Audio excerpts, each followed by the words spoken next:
Hey guys, welcome to the first 716 Sports Podcast. This is the first episode. I'm Justin. This is Mike. Hey, what's up?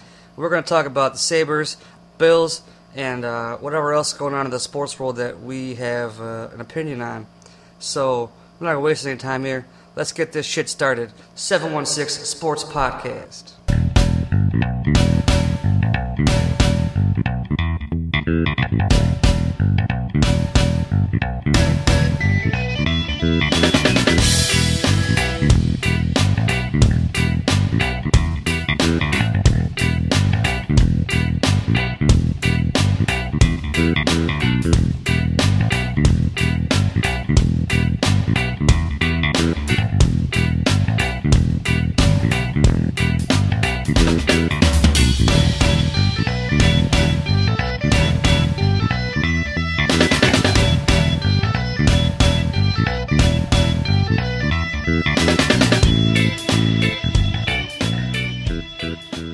So what's up, Mike? How you doing today? Not too bad. Wish it wasn't so rainy and flooding all over the place, but other than that, pretty good. Yeah, sure is ruining the taste of Buffalo. Yeah, I wouldn't want to be out there in the rain, getting poured on, nowhere to hide. I went to that shit yesterday, and it was ridiculously crowded, and it was miserable. I stayed for like maybe an hour and a half, and I just sat in one spot because there's no one around, and it was great.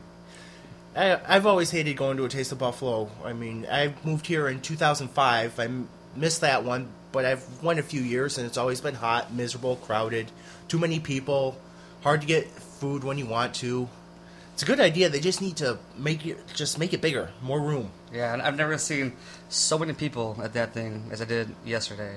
And then we left, and I hit the lodge downtown. That place is really cool. You been there yet? No, I haven't been there. It's definitely a pretty cool place.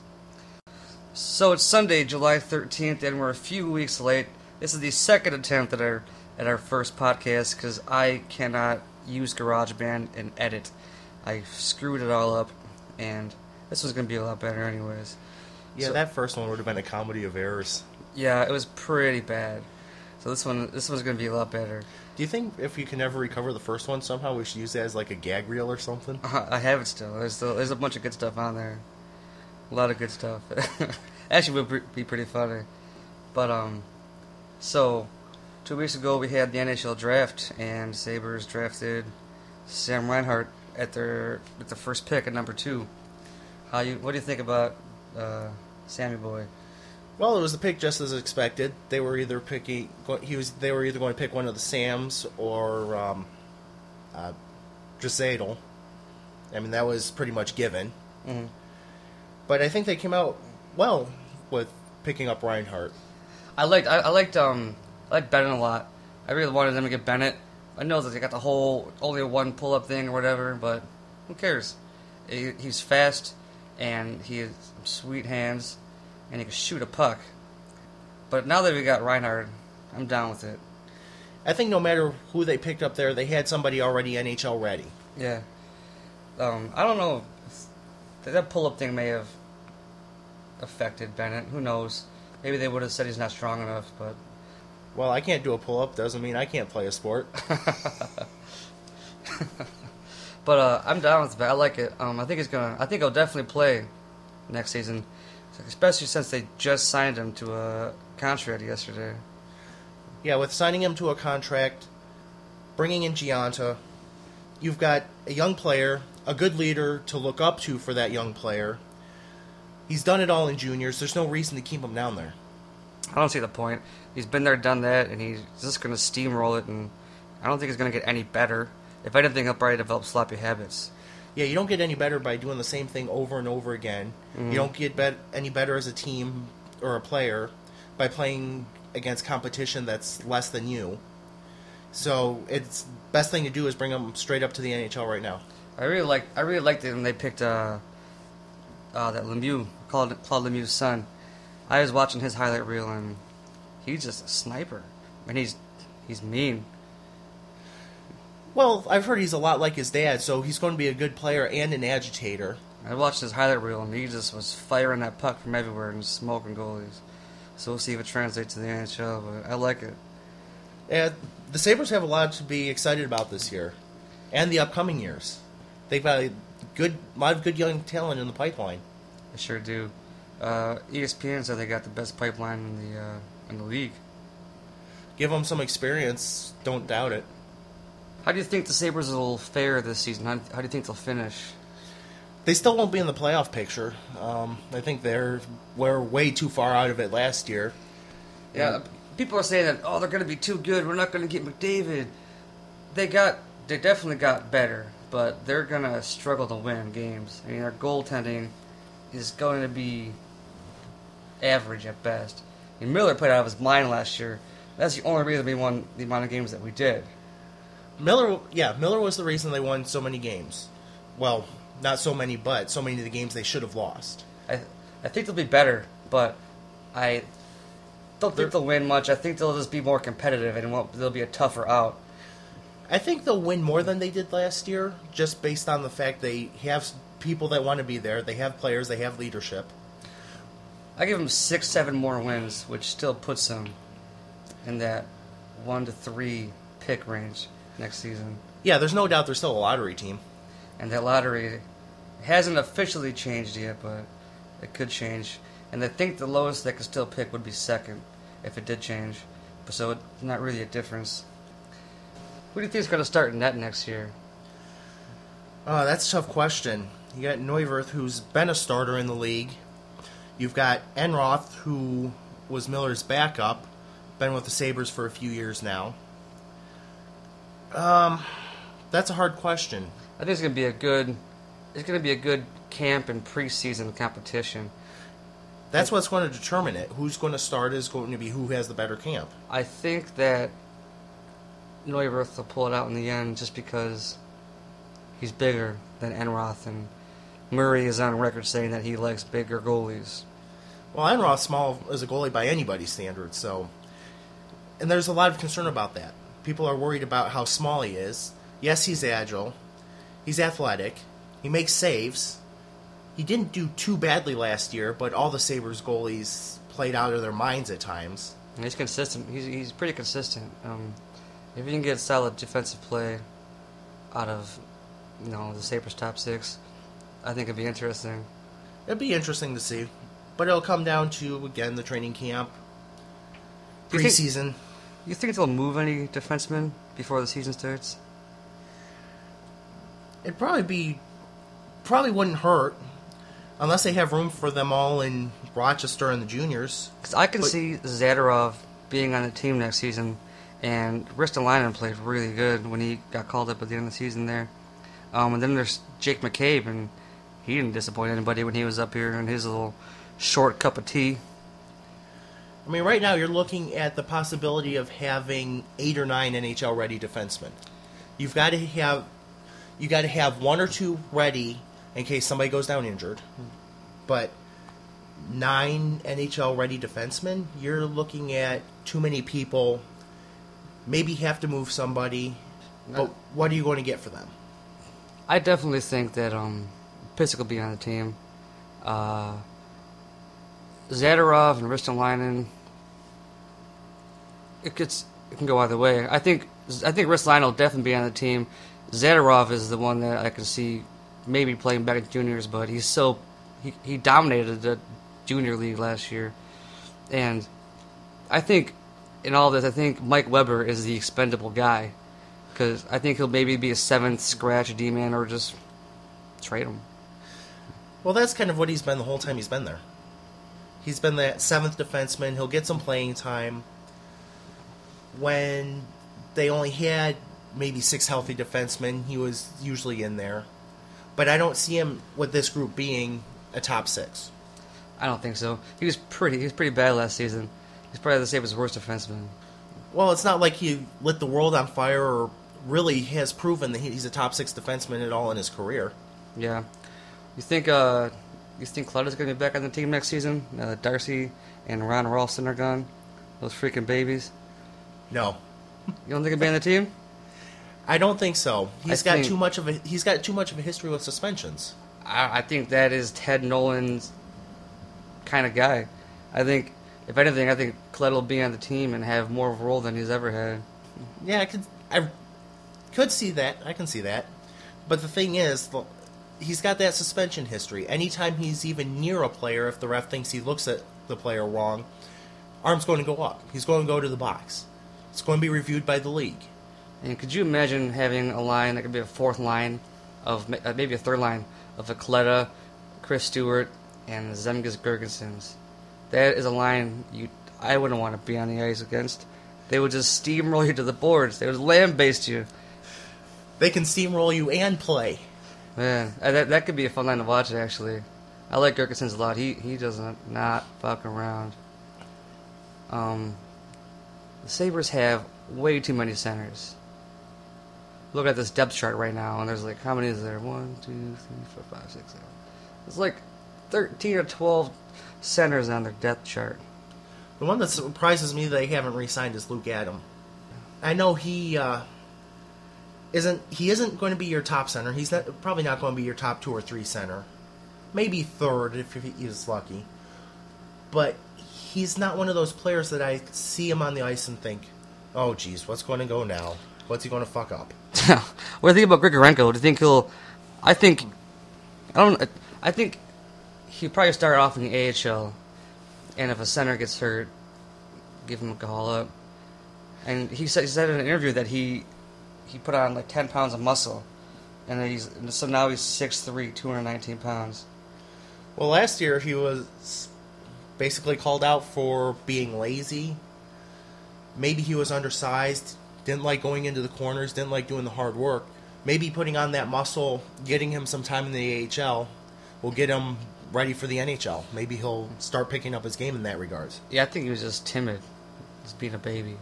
But I think he projects better as a winger. I think he played a game or two. I think it was one game. He played a game of wing. It was the best game I saw him play as a Sabre, and then they scratched him the next game. I'd like to see him on the wing. I don't think he's gritty enough and got the will to be a center to get in those corners and. No, he doesn't. I think it'd be a sick winger, him and Cody Hodgson, because he is terrible in his own end. I definitely think he should be a winger. Yeah, you can move Hodgson to the wing. That way, you get yourself a guy who's good at scoring. You get yourself a guy who, if needed, is a second center on the ice. But he really should be a wing. He's not that great defensively. He's a liability, and you need your center to be somebody who you can count on to do something defensively. Unless you've got some super stud scorer that's a Crosby type who will put up 100-plus points a season, then you don't worry as much about his defense. But Hodgson, I don't think, will be that guy. I think he'll get you about 80 points a season, maybe a point a game. He won't get you that super stud scoring, and he's a defensive liability. Put him on the wing, hide the defensive liability a little bit, and go from there. That definitely sounds good to me. I think Sam Reinhart, if he plays next season, I think the addition of Sam Reinhart definitely makes somebody expendable.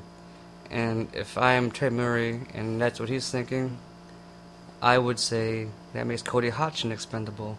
Because I really like the way Ennis plays center. And he's not big, but he's not terrible defensively. He's better than Hodgson defensively, and he's super, super good down low behind the net in the offensive zone. No one could touch the guy. The only thing you lose with Ennis, though, is he's not going to put up... I don't think he'll put up as many points as Hodgson, but he is, like you said, a better all-around player. I can work with a better all-around player than somebody who put up maybe 10 to 15 more points. Yeah. I actually hate the Cody Hodgson and Zach Cashin trade now.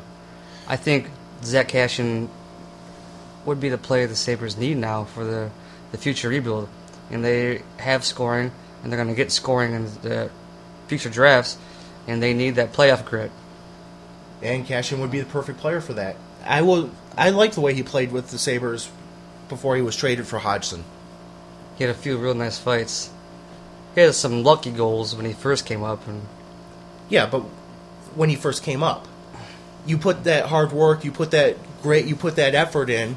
A player like him, give him a year or two to develop, he'll do fine. He could be your third line He could be a third-line winger.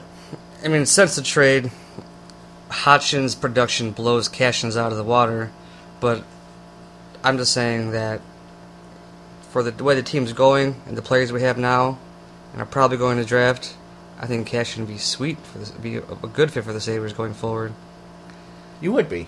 You go into playoffs with a bunch of skill guys, they're gonna get dinged up and get intimidated probably. And Cashin's the kind of guy that doesn't give a shit, and he'll get his mug into whatever he has to, and that's playoff hockey. Yeah, soft teams are the ones that get their asses beat in the first round. Yeah. Speaking of big guys that should be good for playoffs, is Sabres just made a trade for what's this guy's name again? Jordan Samuels Thomas. He traded a conditional pick to the Winnipeg Jets for this Jordan Samuels Thomas, and he's a big boy. He's 6'4", 190 pounds. The interesting thing with him is that they only signed him to a 1-year entry-level contract. I think it could be because he's so old. He's actually 24 years old. It might be some kind of CBA thing. Well, 24 years old, he's got to prove himself now. You give him a 1-year deal, he has 1 season to prove himself. You give him the longer deal after if he proves himself to be a good fit for the team. If not, you only lose 1 season and you go after the next guy. Yeah, right. He's been playing college for the past 4 seasons in Quinnipiac, and he had a decent point total last season. I could pull it up here. So I think the 1-year contract definitely puts him in the minors with the Amherst. But I don't think he'll play in the Sabres at any point next season. I think maybe this is like a test run, tryout, see how he works out, and maybe resign him next season. Yeah, at best he's that 5th or 6th winger. Somebody goes down, 1 or 2 people go down. With that 1-year contract, that is probably where you see him. Is that 5th, 6th winger. Maybe get a few games in the press box if Sabres have injury problems. But mostly playing for Rochester. I made a mistake. He played 2 years for Bowling Green and 2 years for Quinnipiac. And I think he put up 29 points in 34 games last season. 13 goals and 16 assists. It's pretty good for a guy that big, playing that level of college hockey. Yeah, it's not like he's playing for small-time U. Quinnipiac is, at worst, the contender to make it to the NCAA tournament in hockey. Yeah, I don't think you'll see him on the Sabres at all next season. But other than all that stuff, what do you think about the Sabres' free agency moves? They did well to set themselves up for the future. They did surprisingly well. I did not think they were going to pick up the quality of guys they did. All the Sabres fans owe Tim Murray a beer right now. Oh my god, I love that guy. Dude's no bullshit with this dude. He's so funny. I think the Georges trade is the only reason we have Brian Gianni here right now. Or actually, I've got that vice versa. I think Gianna coming here is the only reason we have Josh Georges here right now. That makes sense. They were close friends in Montreal, so it makes sense friends would want to follow each other, especially if they played well with each other. You have the captain and one of the alternate captains from Montreal now on your roster. Yeah, Georges put the Sabres on his trade list just because he heard that Gianna might sign with us. And then after that, Murray just made the trade right away. And the thing I like about that, too, is what does Gianta have left to prove? I like that he's coming back to Buffalo. He's going to be a part of the start of the rebuild, of the real rebuilds. They've been trying to rebuild for years now. He's going to be a part of the start of the real rebuild. He's going to be a good mentor to young players. Georges could be a good mentor to the defensemen. Gianta's a winner. He's won, one Stanley Cup with New Jersey in 02-03 when they beat Anaheim. I don't think he was the captain for the most storied franchise in the NHL. What does he have left to prove? This is good. He's coming basically back home to help build a team from the ground up. Yeah, it's gonna be fun to watch. I've always been a Brian Gianna fan. I like the way he plays, and he's been one of my favorite players growing up as a hockey fan. I don't think his production is gonna be anything to gawk at. And he only put up 40 points last year in 80 games, which is not awful by any means. But being on the Sabres and their lack of scoring, I don't think if he matches 40 points, I'll be happy. He is at the tail end of his career, but I think the leadership will help more than his point total. I really was pumped when they got Molson back. I think I might have to pick up a Molson jersey because that dude just straight up loved it here, which is really surprising because we were bad. We were really bad when he was here. I don't think they won many games when he was a Sabre. He was basically here for a cup of tea, and we were terrible. And we were the first place on his list that he wanted to come to, which is really cool to hear as a Buffalo sports fan because everyone thinks that the sporting world hates Buffalo. So it's cool to have guys that wants to be here. Makes you wonder what he saw when he was here. He said he loves the ownership and the way he was treated and all that stuff. And probably sees all the sweet things Pegula's doing with the team, like the Harbor Center attached to the building. That's going to be sweet. I can't wait for them to build that. But I love Molson being back on the Sabres.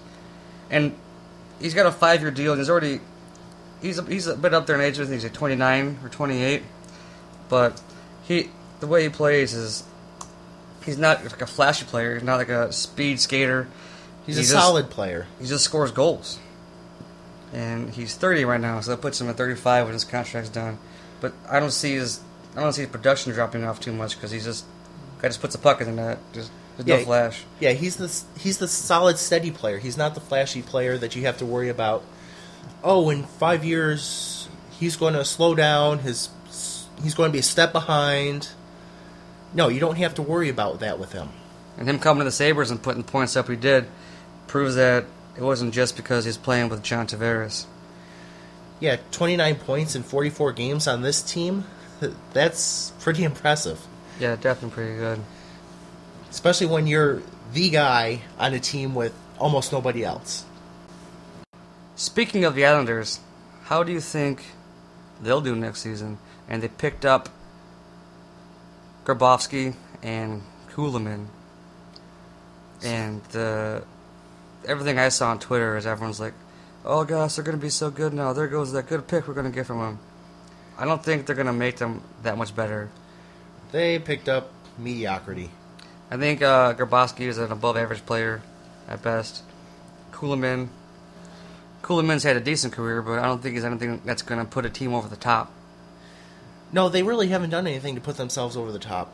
There's still they still only have a couple players that are great, but I don't know how much of those mid-level players, that second-tier player, they have. And their big question is goaltending. They have Halak now, but he is not your poster boy for consistency whatsoever. I mean, he was with the Blues last year for most of the year when they made their run towards the President's Cup. But that team around him was really good, too. I mean, you can't really say that it was Halak that made that team one of the top teams in the NHL for most of the regular season. And the Blues have 4 or 5 Olympic quality defensemen, and he's going to the Islanders, who their best defenseman is a 37-year-old Lubomir Visnovsky, and he's really tailed off. And they just picked up T.J. Brennan. You know, I liked T.J. Brennan when he was with the Sabres, but the rest of his career really hasn't done anything. Yeah, he's going to be I think he's going to be a career AHL player. He has a wicked clapper, though. That guy can slap that puck. Yeah, but as a defenseman, you can't make your living off of that. And they are moving to, the Barclays Center? Yep. That flying disaster of a hockey arena. That could be the most exciting thing about the Islanders next season. Moving to the Barclays Center. Hey, our scoreboard's off center. We don't have seats in one of the corners, and you can look out right onto the streets. Yeah, that's excitement in a hockey arena. I think that could be the worst team in the league to play for right now. No one wants to play there. They traded for Dan Boyle's rights, and he refused to sign. And even years ago, when the Sabres, they traded for Christian Ehrhoff's rights, and he refused to sign there also. And the Sabres traded for his rights and gave him that stupid contract. Which is why he's not here anymore. Yeah, but when Ehrhoff refused to play for the Islanders, they were playing in that asbestos-ridden crap hole that they call the Nassau Veterans Memorial Coliseum, or whatever it's called. What do you think about the Sabres getting rid of Ehrhoff? I don't mind it. Everyone's like, there's a certain WGR host who going ape shit over it because he's a good possession player. I don't give a shit if he's a good possession player. He didn't want to be here. Yeah, you don't want people who don't want to be here. You've got a young team. You got to show them how to be professionals. Think about it this way. If we went into work on Monday and we're basically saying, fuck this, we don't want to be here, what the fuck are we doing? What would happen? We'd get fired. We'd get put on waivers. Yeah, we'd be free to pursue another team. Hopefully they'd buy us out. I'm happy he's gone. He's a good defenseman, but I don't think... This guy didn't want to be here. You don't want that. You don't want that shit in the locker room. Yeah, it's not like he's got a veteran team around him where you have one guy saying, I don't really want to be here. And the rest of the veterans will be like, so what? It's a room full of kids. You're learning to be pros, and they're going to see this guy with a 10-year contract, $40 million. That's a guy you could see someone aspiring to be. Like, how do I get a 10-year contract? You know what I mean? How do I become a well-known player in the NHL that people will pursue to have on their team? That is what you need to teach these young guys. And by saying, I don't want to be here, you're not giving that message. You're teaching them it's all right to say they'll half-ass it. They'll phone it in. That's why I really like the Sabres picking up Gianna and Georges. That's definitely a lot of leadership right there.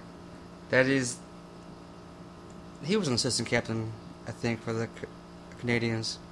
So you picked Georges? up, yeah. Yeah. So you picked up their captain and assistant captain. Playoff team, I think, should have went to the Cup last year if Carey Price didn't get hurt. Yeah, and a lot of Ranger fans are not happy about... I'm sorry, a lot of Canadian fans are not happy about the way the Rangers played them.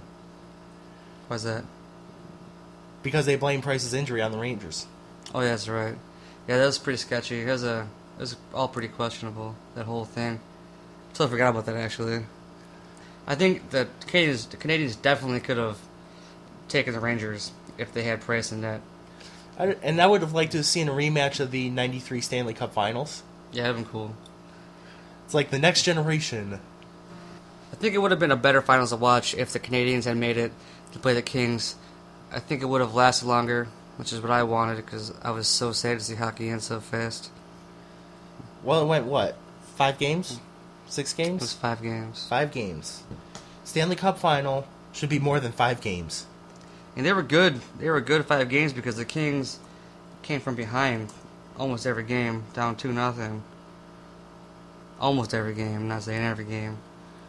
Yeah, Lundqvist definitely lived up to his reputation of... The fuck? It's like a cat yakking up a hairball. Yeah, that didn't come across right. But what I'm trying to say is Lundqvist lived up to his reputation of choking under the big game pressure. Yeah, he choked in the game that mattered, but I think he's the only reason that they made it to the Cup Finals in general. Yeah, but big games happen at different levels of the playoffs, so some years it's going to be first round, some years it's going to be second round, some years it's going to be conference finals. This year it just happened to be Stanley Cup Finals. You want to talk about choking? Let's talk about Ryan Miller in the playoffs in the St. Louis Blues. He was terrible. Yeah, I was kind of skeptical of all the people saying, Ryan Miller is going to the Blues. They're going to be the Stanley Cup champions. He's the only team to ruin my playoff bracket. The first team. I got everything right up to that point, except for the Blues losing to the Hawks. And they basically lost because Miller was awful. Yeah, all that talent around him, he needed to step up. He's been in the playoff situation before. He's been to 2 conference finals. He just needed to take this team on his back and say, I'm carrying you. And he didn't do that. He never looked comfortable to me. I watched his first, maybe 5 games of the Blues, and he just didn't look the same. He looked off. He definitely looked off. He was not moving the way he usually does, and his weak goals. And when he first got there, they were winning, but it wasn't because of his goaltending. No, they were just carrying over what had been happening all season for them. Yeah, so that was a failed trade for the St. Louis Blues. And now he's in Vancouver. And we got Chris Stewart. I'd say that trade didn't work out for St. Louis. You think the Sabres are going to keep Chris Stewart? Who knows? If they keep him, they've got to play him. Top 2 lines. That's my dog barking. You're going to hear her bark from time to time. But if you play him at $4.15 million, you've got to play him top 2 lines in a somewhat crowded right wing position. Who on this list though of players they have on the wing do you say we're not playing? This is kind of why I think Patrick Kaleta is not going to be with the team next year. I think they're going to have McCormick as the odd guy out on the wing. Kaleta, I think he might have to come as a call-up. I don't know if he's going to make the opening day roster. No, I'm going to say he's not. And it depends on what they want to do with Delorier, but I really like Delorier. He is a bulldozer on the ice. That dude can fight. See his fights last season? No. Oh my God. He just pounded this dude's face, and it was unreal. I've never seen a guy, especially a French-Canadian, fight that way. French-Canadians. Yeah, they're usually the ones you think of skill players, not the I'm going to come on the ice, bash you in the teeth, and not care about it. I think the Amherst could have a decent team next season, because see right now, Sabres got... Let's make some lines. What do you think the Sabres lines could be next season? And then we'll see who the Amherst can have. All right. Just because I kind of think you have to do this for development, I think you put Gianta and Reinhardt on the same line. Mm-hmm. For sure. Who's the opposite wing? Maybe in that case, in that line, you put Foligno. I don't project this as the first line. Mm-hmm. What else? Just keep going. Molson's probably going to be got to be a first line winger.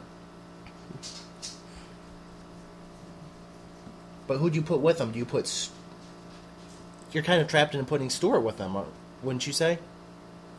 I zoned out. With who? With Molson and Stewart, center yet to be determined. Maybe Hodgson. I'd put Ennis because it's a true. big... We know.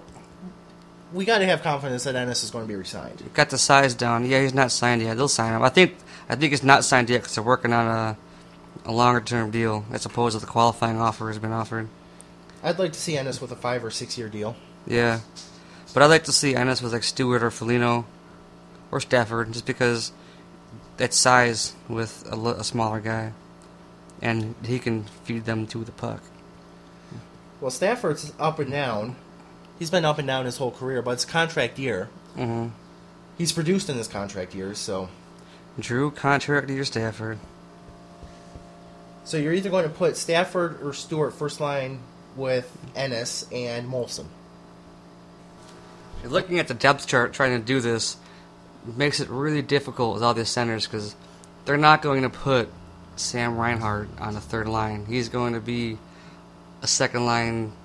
He's going to second line goal scorer. He's going to be with some. He's a playmaker. He's going to be out there to set up some goal scorers. So that's a further makes me think that makes Hodgson or somebody else expendable. Yeah, Hodgson's either moving to a wing or he's going to be traded for something you can use. So I could see a line as you can Reinhardt, Molson, and Gianna. This is right there, flat out. And then you can put on another line Ennis, Stewart, and Stafford. And then you can roll on a third line with Gergensons, Foligno, and you've still got McCormick. Well, McCormick will probably be your fourth line. Though I don't know. He can put in 7-10 goals a year. You can put him. Maybe Coletta makes a team. Put him with Coletta. Or Coletta can put in 7 to 10 goals a year too. I mean, Coletta and McCormick are basically interchangeable. I think a good fourth line would be McCormick, Delorier, and Flynn. Flynn, yeah. I like Flynn as a fourth line player.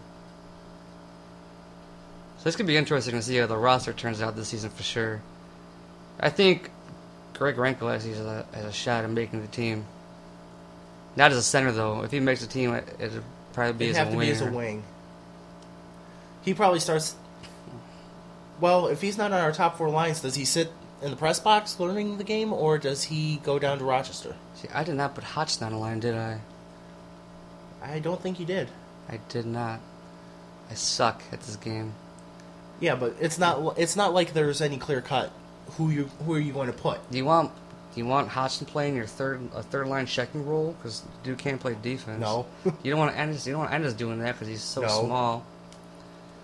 Well, maybe a third line would be Hodgson, Foligno, and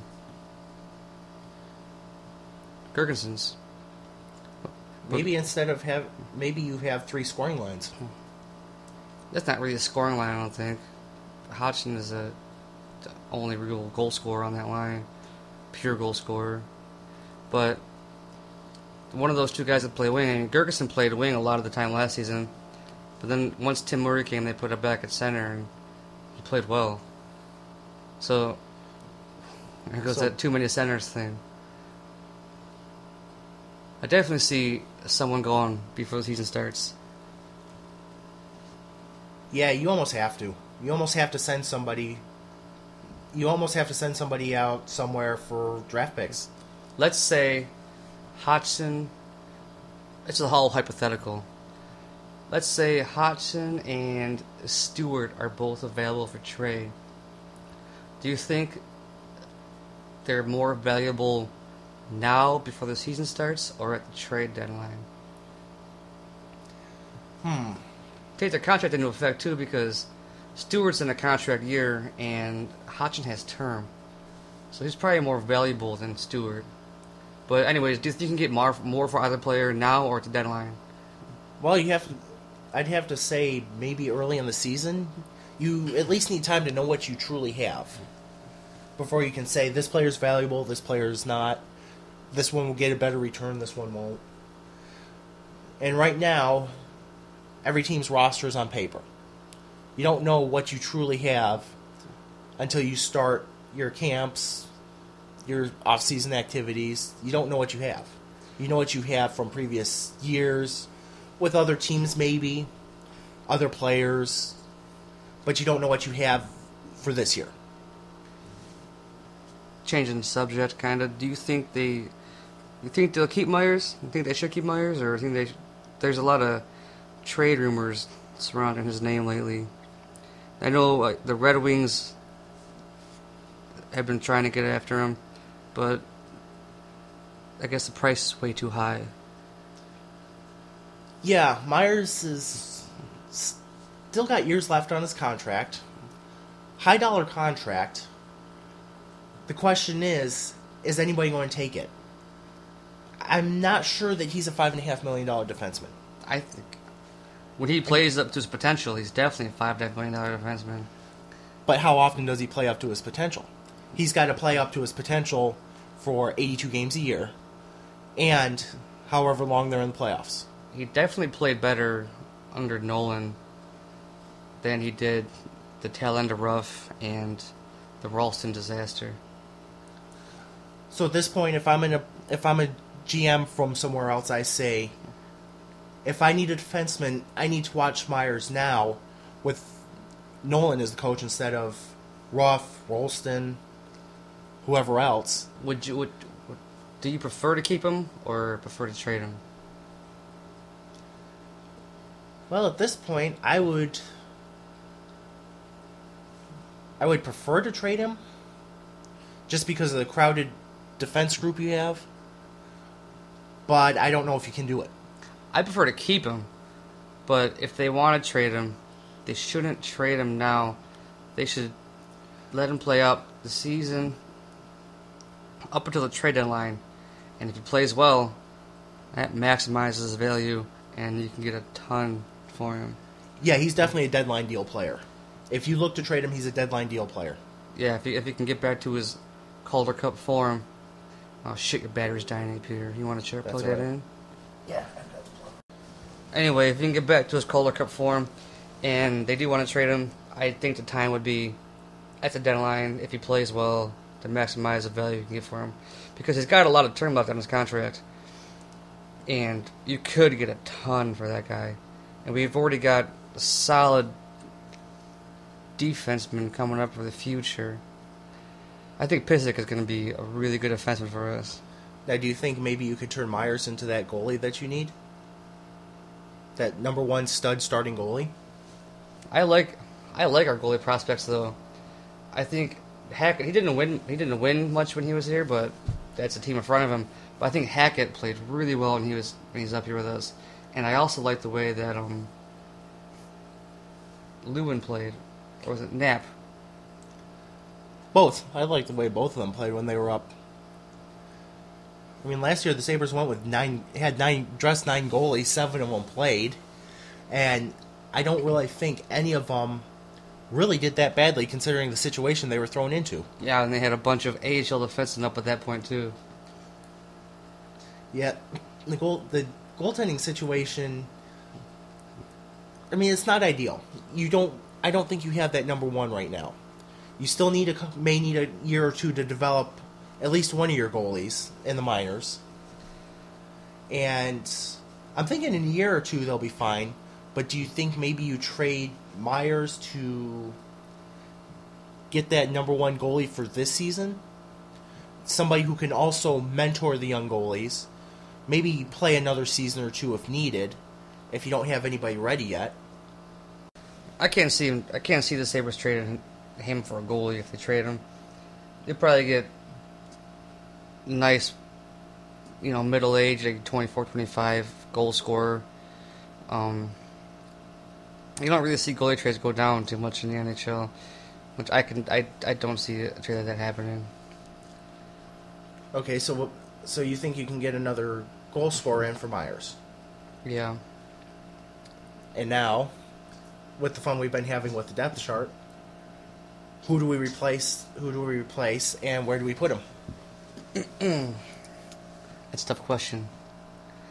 I say I could foresee them keeping Myers this season. I don't think they should trade him. I like him. I think he's still young. Playing defense in the NHL is a position you really have to mature into because it's the best defenseman is a simple defenseman. And if you're taking too many chances, you're going to get caught and you're going to look bad.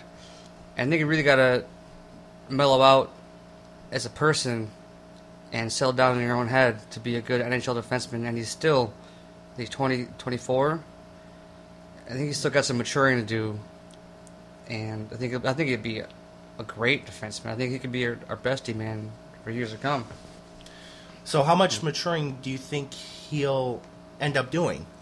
Right now, it seems that most of his game is taking that chance, rushing up the ice, trying to provide that spark for his team. That's what he's best, though, is when he rushes up the ice. He just got to learn how to pick his spots better.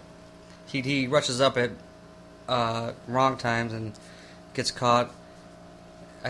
He's best, though, when he does that. When he's sitting back, playing safe, I think that's when he gets himself into trouble.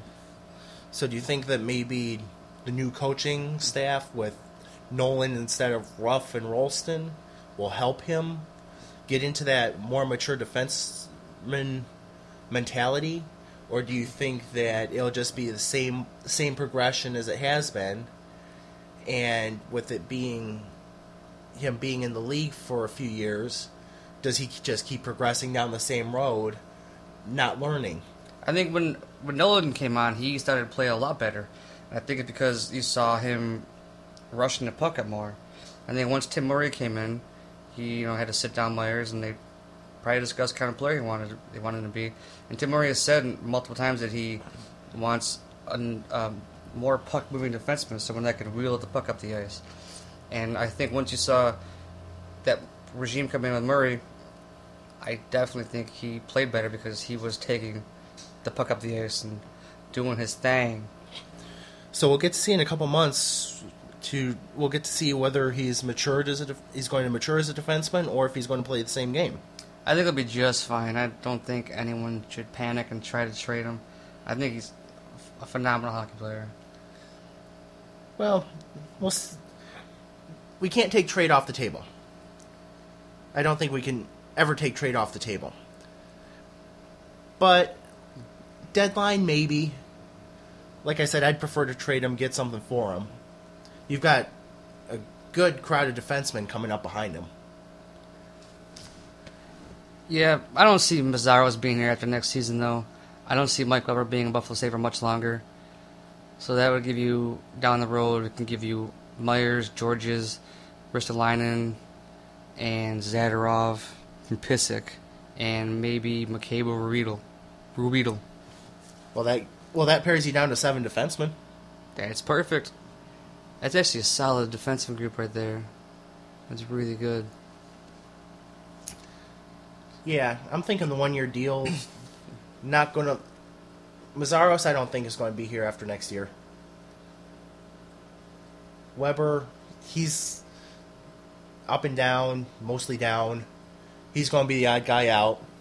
So, yeah, I don't see them being here too much longer. I think we'll definitely be a better team next season. But I don't think all you people saying that, oh man, they got too good, we're not going to get McDavid. It's nonsense. They're not going to be too good. Doesn't matter. Do you know how many draft picks they have in the first round next year? They have 3 or 4. They have 3, right? Yeah, they have 3. With a possibility of maybe getting a 4th. Because I think they'll trade Stewart. I think they traded for him to trade him for another first-round pick. Because I think he could definitely grab a first-round pick. Yeah, you have the Sabres. They have their own pick. You have the Islanders pick from trade last year. So you have a good possibility of having 2 lottery picks. Some people are projecting the Blues to be a lottery team this year. So you could have as many as 3 lottery picks. So you have 3 chances at the number 1 pick. I think people saying the Blues aren't going to be a playoff team are crazy. Yeah, that didn't make much sense to me, but I thought I'd just pass along what some people are saying. I think the Sabres will have a possible two top 5 picks next season, and a later round first round pick with the Blues. And who knows if they trade Chris Stewart for another one? Would be pretty cool. But I wouldn't mind keeping him either. But the future is definitely something to behold, and I can't wait to see what happens with this team.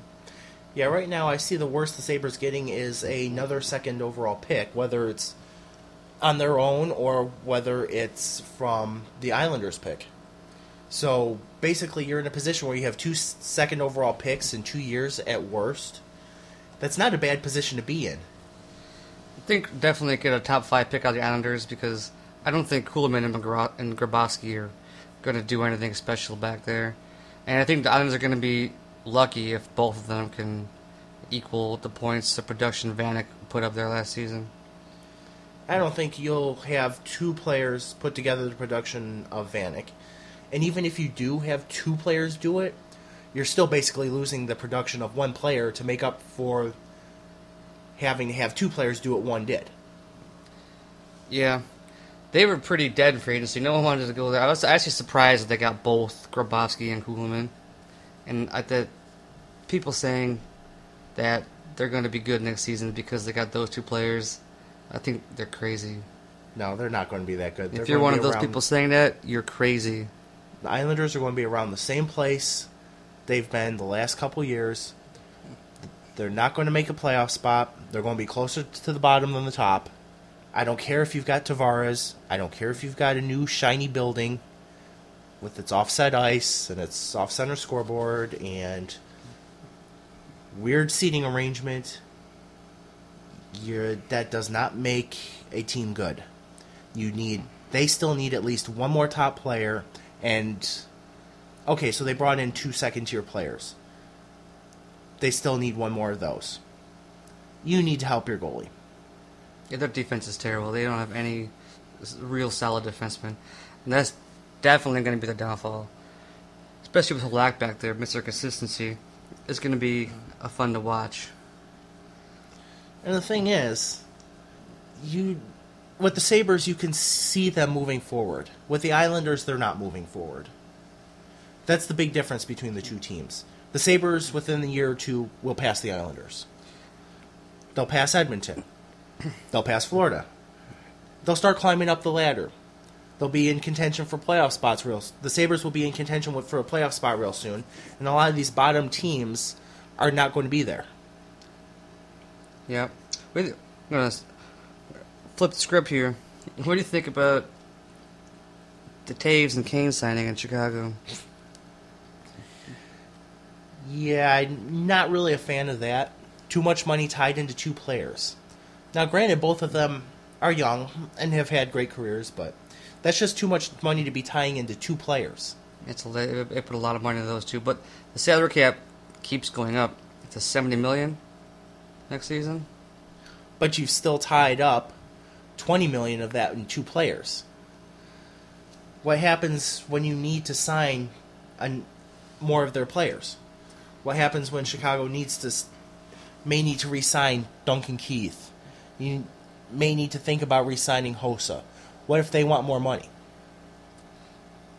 I think the most upsetting thing about it for me is it basically puts Patrick Kane as never playing for the Buffalo Sabres. Well, he's not Gianta, is he? I've always wanted to see him on the Sabres. I don't think it's going to happen anymore. To me, you can't ignore what's been going on around Buffalo this offseason.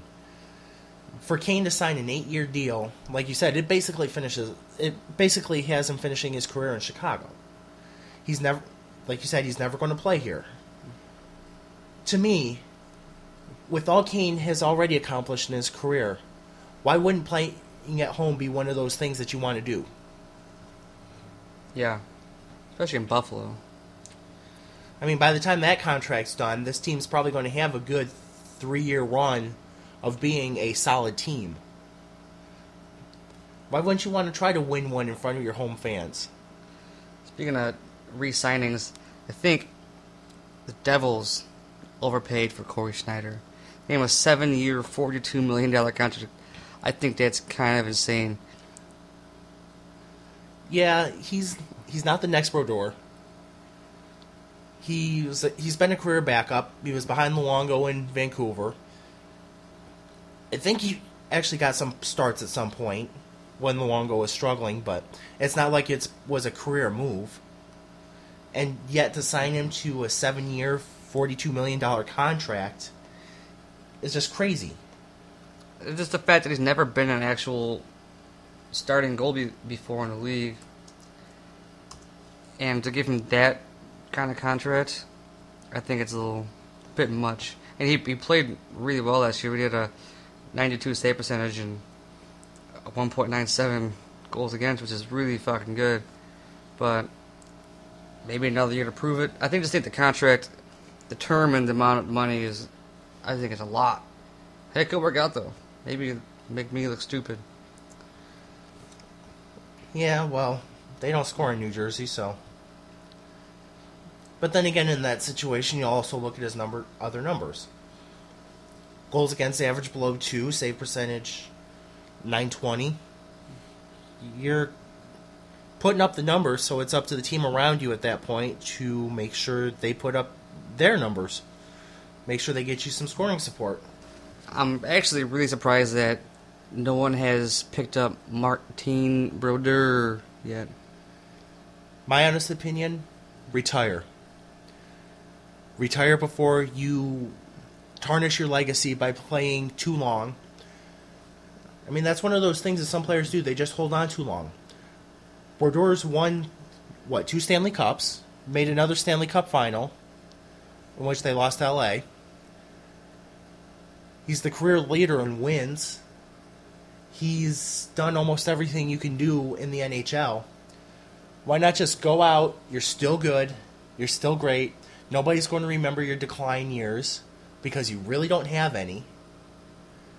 Just go out on, even if it's not 100% on top, just go out while still high. I think he's got another year in him. I don't know, maybe another 2 years. I don't see the point. If he's only going to play 1 or 2 years, I don't see the point of him signing anywhere unless it's going to be with a legit cup contending team, which I don't see that happening. Yeah, CBS Sports rumors that the Leafs and Penguins are among the teams interested in him. But you got to look at the fact that the Leafs are not really going to be a cup contender. Leafs are dropping quick. They're going nowhere fast lately. And if he goes to the Penguins, he's just going to back up Marc-Andre Fleury. But with the way he's been playing, Marc-Andre Fleury might be backing up Martin Brodeur. Well, other teams reported are Chicago Blackhawks. They've got Corey Crawford, but do you think Brodeur would be an upgrade there? Or would he, again, be second fiddle? He'd probably be second fiddle, for sure. It's tough. I agree with you. I say he should retire and go out on top. Go out good. So LeBron James. Let's talk about LeBron James. Let's go to basketball. What do you think? I think it's sweet that he re-signed back in Cleveland. I think the 2 years is a little sketchy. Maybe take a test run, see how it's gonna go, where they're gonna go from there. Either that, or what he's looking for is to see if the maximum salary he can get from them and at the end of that contract goes up. Maybe it's a money play. Could be. If that is it, that's really smart actually. But I'm thrilled. I think it's cool that he went back to Cleveland. You know what? I think it's really cool that he made it a point to the owner that if he comes back there, he doesn't want the ticket prices to go up because he's back there. He wants it to be affordable. You know what? And that's kind of funny. It's funny the way he's handled being a free agent this time to the way he handled it last time. Last time he was being all secretive and jet-setting around, trying to get everything set up. And then they had that foolish show in Miami. The Decision. Let's spend an hour on ESPN. I'm going to take my talents to South Beach. And what was his quote? They're not going to win 1 or 2 or 3 or 4 or 5 or 6 or 7 championships? Was that what he said? I don't remember that. Yeah, he's saying they were going to win a lot of championships. Well, after 4 years, they only won, 2? Yep, they went to 4 finals and won 2. Yeah, he didn't live up to that deal, did he? I think he fucked up. I think he should have went Bo Jackson on our asses. I think he should sign a 1-year deal with the Cleveland Browns. I think he'd make a great tight end. 6'8". He's a monster, and he can run. I don't see why it couldn't be a decent NFL tight end. And you can get up there with on Bo Jackson's level. Not many people can be dominant in 2 sports. That way I think LeBron James could have been in the NFL. And considering the Cleveland Browns don't really have a quarterback, it'd be nice to have somebody who can jump 10 feet up and pick off crazy passes. I think it would have been cool to see him take a 1-year flyer with the Browns. Maybe even just go for a training camp tryout, see what happened. Give it a shot. Play for the Browns and Cavs in the same season. That could be definitely interesting. Don't the basketball seasons and football seasons run together, though?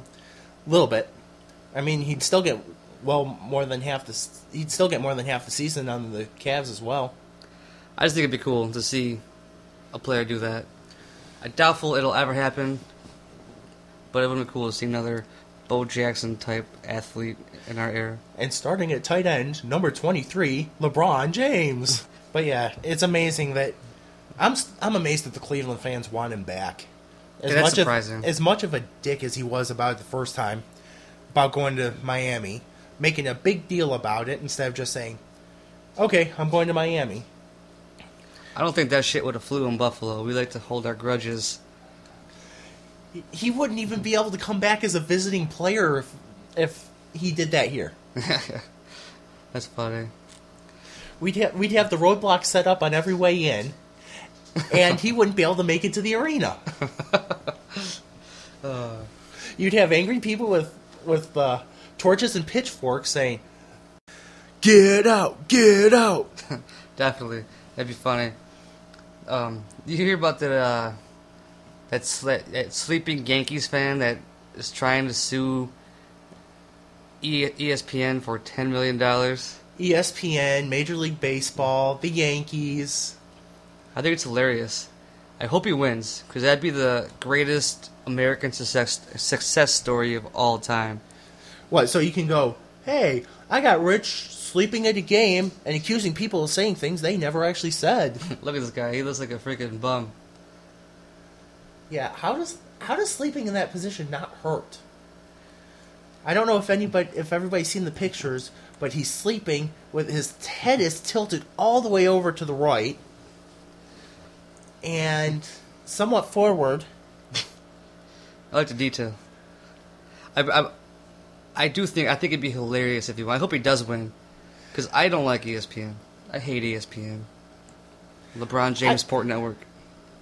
Yeah, the LeBron James Sports Network. I mean, now that they got LeBron James and Johnny Manziel in Cleveland together, they may as well pack up camp from Bristol and set up a new headquarters right there in Cleveland. That's all you ever hear about in that friggin' channel is LeBron James, Johnny Manziel did this. Oh my god, Johnny Manziel's partying with Justin Bieber. Who cares? Fuck gives a shit. But I mean, come on, you just said Justin Bieber. Who gives a shit? He also nailed his girlfriend. Hear about that? Wait, who? Johnny Manziel nailed Bieber's girlfriend. Really? Yeah. I didn't know Bieber had a girlfriend. I thought he had a boyfriend.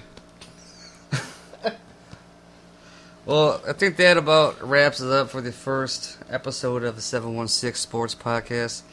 It is the first episode, and it's only going to get better from here. This is our first time still learning how to do this. Maybe it's a bit all over the place here and there, but we're only going to grow as the podcast grows. So what did we learn today? We're not Johnny Manziel, LeBron James, or Justin Bieber fanboys. Yeah, that's for sure. But I think we're going to keep going with the podcast. Probably try to do one podcast every week. Maybe every other week. And could be more once the season starts going. The hockey season and the Bills season. But we'll get some Bills talk in there too. And right now we're just in Sabres mode. Bills training camp starts in a few weeks. So starts in a week. In 1 week. Yeah. St. John Fishers. Sweet. So we'll have a podcast maybe next week about the Bills and how we can see them doing this season. The legend of Kiko Alonso? Talk about Kiko Alonso, how much is that going to hurt. I plan on going down to St. John to maybe catch a couple practices, have some stuff to report back there. Any new Sabres news for sure. If there is any. If there is any. I mean, Tim Murray was setting the world on fire, so who knows?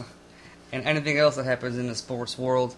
So thanks for listening. We appreciate it. Check out the website, 716sportspodcast.com. We also have a Twitter page, so follow us on there. You can find us at 716 Sport Podcast. It's sport, not sports. So definitely go ahead and add us on there.